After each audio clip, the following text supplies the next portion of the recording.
बच्चों, आज हम आपको कोशिश तो कर जीवन दर्शन काव्य का 15 नंबर का मन का सुनाएंगे। ये मन का द्वेष से संबंधित है, रंज से संबंधित है, कलेश से संबंधित है, झगड़े से संबंधित है। ये द्वेष होता क्यों है, ये ईर्ष्या पनपती क्यों है, ये हमारे बीच में पैदा क्यों होती है, इस फिलॉसफी पर ये मन का लिखा गया है। अच्छा, ये जो कोशिश तो कर जीवन दर्शन काव्य के मन के हैं ना, ये देखने में सुनने में बड़े साधारण से लगते हैं, लेकिन यदि इन फिलॉसफिकल थॉट्स को अपने जीवन में उतारा जाए तो ये बहुत बड़ा परिवर्तन आपके अंदर ला सकते हैं। तो जो हम आपको सुना रहे हैं कोशिश तो कर जीवन दर्शन काव्य, जो एक फिलोसॉफिकल थॉट्स का एक बड़ा खूबसूरत कलेक्शन है। ये जो किताब है, जो साधारण सी छोटी सी किताब है, ये बहुत ही सुंदर फिलोसॉफिकल थॉट को एक जगह कलेक्ट किया गया है, जो आपके जीवन में काम आ सकते हैं।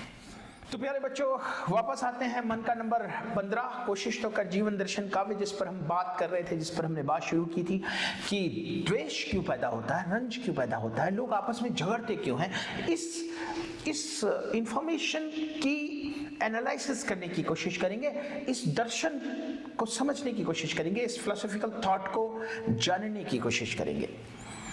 तो एक बड़ा खूबसूरत किस्सा है वेस्टर्न उत्तर प्रदेश में, जहाँ का मैं रहने वाला हूँ, बुलंदशहर जिला दिल्ली के पास। वहाँ बड़ा प्रसिद्ध है ये किस्सा।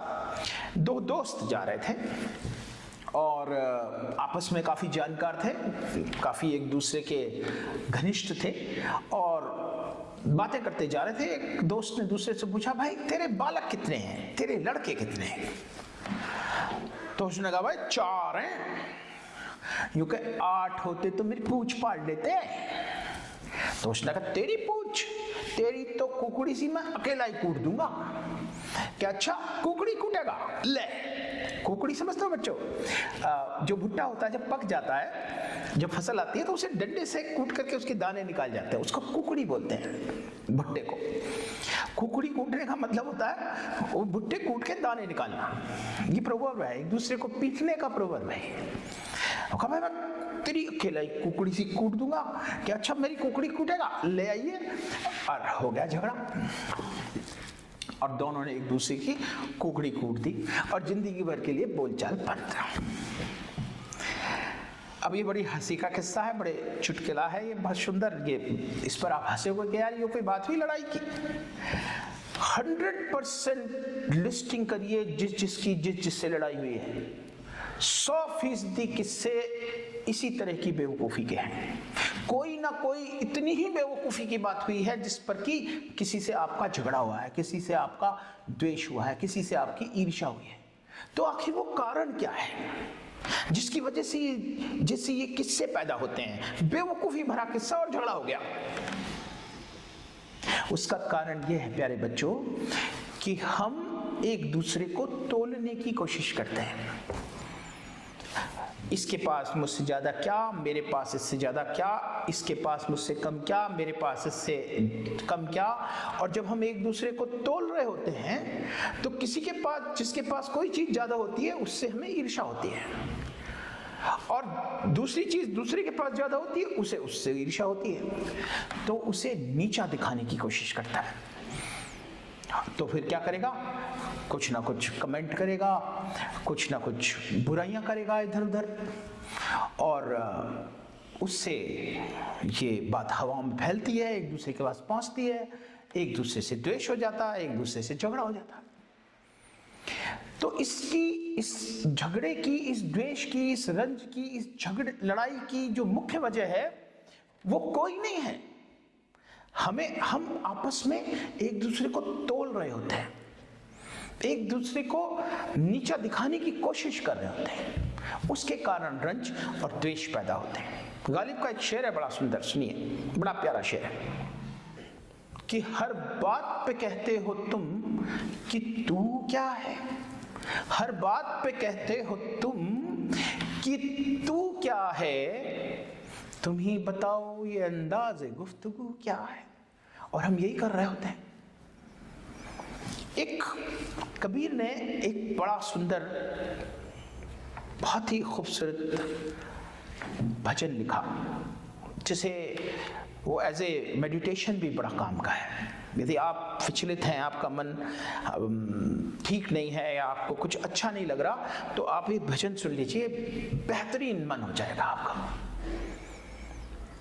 मन मस्त हुआ फिर क्या बोले, बहुत सुंदर है। मन मस्त हुआ फिर क्या बोले।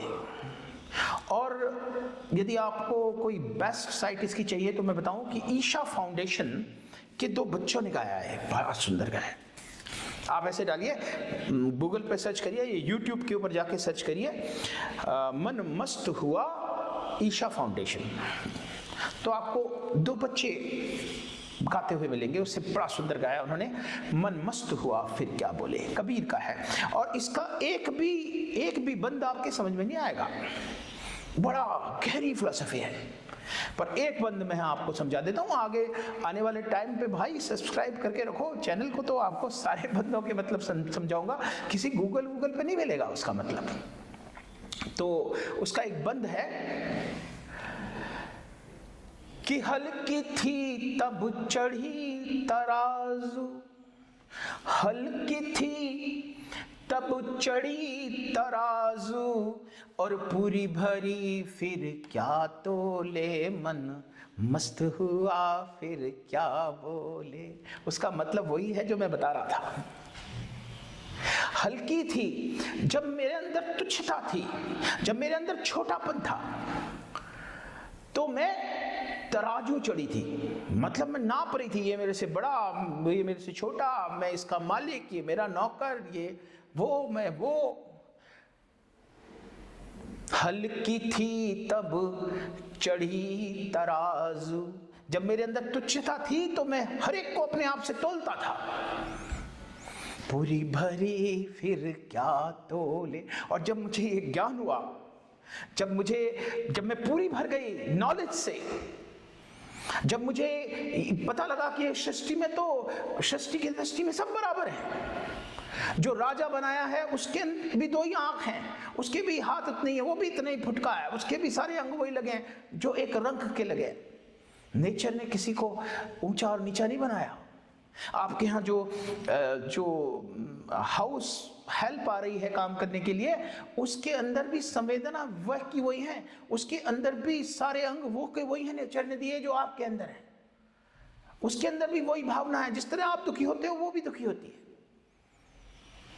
हल्की थी तब चढ़ी तराजू, और पूरी भरी फिर क्या तोले, मन मस्त हुआ फिर क्या बोले। ये जब नॉलेज आ जाती है आपके पास तो मन मस्त हो जाता है। फिर आप दूसरे से अपने आप को तोलना नहीं चाहते, फिर आप नहीं देखना चाहते कौन आपसे बड़ा है, कौन आपसे छोटा है, फिर आप नहीं देखना चाहते कौन आपकी हंसी उड़ा रहा है, कौन आपकी तारीफ कर रहा है। तो द्वेष पैदा नहीं होता, फिर रंज पैदा नहीं होता, फिर ईर्ष्या पैदा नहीं होती, फिर लड़ाइयां नहीं होती, फिर बेकार के कामों में अपना समय बर्बाद नहीं करते, फिर आप अपने काम में लगते हैं, फिर आपको शानदार नींद आती है रात की। द्वेष, ईर्ष्या, झगड़े करने वालों को रात को नींद नहीं आती, वो अपना बहुत सारा काम समय बेकार की चीजों में खर्च करते हैं। आपको करने की जरूरत नहीं है। यही बात कह रहा है ये 15 नंबर का मन का। ना किसी से रंज हो, ना किसी से द्वेष हो, ना किसी से रंज हो, ना किसी से द्वेष हो, सीधा सच्चा काम हो, न झगड़ा ना कलेश हो। यदि आप देखिए ना, रामधारी सिंह दिनकर साहब ने लिखा, ऊंच नीच का भेद न माने वही श्रेष्ठ ज्ञानी है। दुनिया में सबसे बड़ा ज्ञानी वही है जो ये जानता है कि नेचर इतनी शक्तिशाली है और छोटा बड़ा यहां कोई भी नहीं है। ज्ञानी होने का पहला गुण ऊंच नीच का भेद मानना नहीं है। और यदि आप ऊंच नीच का भेद नहीं मानेंगे, किसी से किसी को तोलेंगे नहीं, तो न रंज होगा न द्वेष होगा। ना किसी से रंज हो, ना किसी से द्वेष हो, सीधा सच्चा काम हो, न झगड़ा ना कलेश हो। छोटी सी ये जिंदगी प्रेम रस से भर, छोटी सी ये जिंदगी प्रेम रस से भर। सफल हो ना हो कोशिश तो कर, सफल हो ना हो कोशिश तो कर। क्या आप युवा हैं, अपने सपनों को सजाना चाहते हैं, हुनर को दमकाना चाहते हैं, दुनिया में कुछ करके दिखाना चाहते हैं, तो आइए ह्यूमन डिविनिटी मिशन से जुड़िए, HDM के फेलो बनिए। द्वारे द्वारे बाटता। HDM फेलो प्रोग्राम से जुड़ने के लिए HDM पोर्टल पर आइए, HDM फेलो प्रोग्राम पेज खोलिए, एंट्रीज भरिए और सबमिट करिए। ह्यूमन डिविनिटी मिशन युवाओं के लिए एक एजुकेशनल प्रोग्राम है जिसकी कोई फीस नहीं है, कोई शुल्क नहीं है।